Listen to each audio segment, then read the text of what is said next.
আজকে শুক্রবার। এই পবিত্র শুক্রবারকে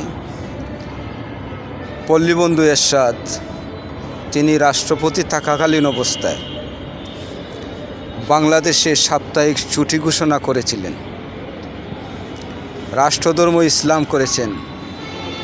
বিসমিল্লাহির রহমানির রহিম সাংবিধানিককে জাতীয় সংসদে উত্থাপন করে তিনি বিসমিল্লাহির রহমানির রহিম সংবিধানে সংযোজন করেছিলেন। ইসলামের খাদেম এই রাষ্ট্রপতি পল্লীবন্ধু এরশাদ সাহেবকে যেন আল্লাহ তাআলা জান্নাত নসিব করে এবং দেশবাসী এবং মুসলিম উম্মাহ যেন ওনার জন্য দোয়া করে। সবাই প্রাণ খুলে দোয়া করবেন আমাদের পল্লীবন্ধু আমার পিতা হুসেন মোহাম্মদ এরশাদের জন্য। আল্লাহ তাআলা যেন আজকে শুক্রবারের উসিলায় যেন ওনাকে জান্নাত নসিব করে। আমিন।